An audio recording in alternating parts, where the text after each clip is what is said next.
আমরা বলেছি ধর্ম যার যার, নিরাপত্তা পাবার অধিকার সবার। এই আমার সনাতন ধর্মী মা বোনেরা বসে আছে, ভাই বন্ধুরা বসে আছে, তাদের মুখের হাসি দেখে বোঝা যায় তারা বিএনপির হাতে নিরাপদ। এদেশে যখনই বিএনপি রাষ্ট্র ক্ষমতায় ছিল, আপনাদের স্বাধীনতা, ধর্মীয় স্বাধীনতা, নিরাপত্তা নিশ্চিত করেছে। মানুষের বাক ব্যক্তির স্বাধীনতা ছিল না, এদেশে গণতন্ত্র ছিল না।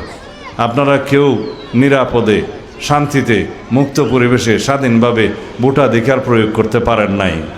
পেরেছেন? এখন আপনারা সেই অধিকারটা ফেরত পেয়েছেন, রাষ্ট্রের মালিকানাটা ফেরত পেয়েছেন। আমরা সবাই রাজা এই দেশের, এই রাজত্বে আমরা সবাই এই রাষ্ট্রের মালিক। জনগণই হচ্ছে সার্বভৌম। সেই জনগণের ক্ষমতা ফেরত দেওয়ার জন্য আগামী 12 তারিখে ধানের শেষে একটা ভোট দেবেন। কারণ এই দেশের গণতন্ত্র, এদেশের জনগণ, এদেশের স্বাধীনতা একমাত্র জাতীয়তাবাদী দলের হাতে, বিএনপির হাতেই সুরক্ষিত। এইবারের নির্বাচন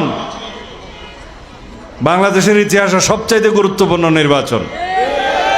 এইবারের নির্বাচন নির্ধারণ করবে বাংলাদেশের শক্তিশালী গণতান্ত্রিক প্রক্রিয়াকে।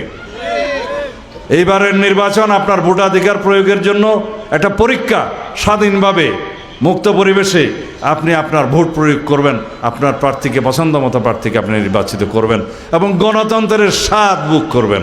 সেজন্য এইটা বাংলাদেশের ইতিহাসে সবচেয়ে গুরুত্বপূর্ণ নির্বাচন।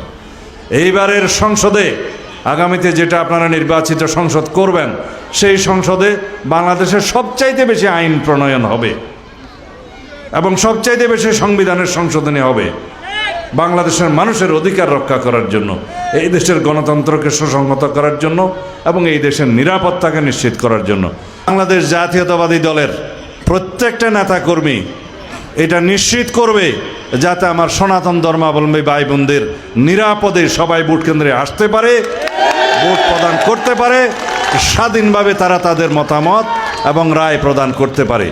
সেটা শুধু ভোটের দিনের জন্য নয়, আজীবনের জন্য আমরা এই দেশে ধর্মীয় স্বাধীনতা, সম্প্রীতি বজায় রাখতে হবে।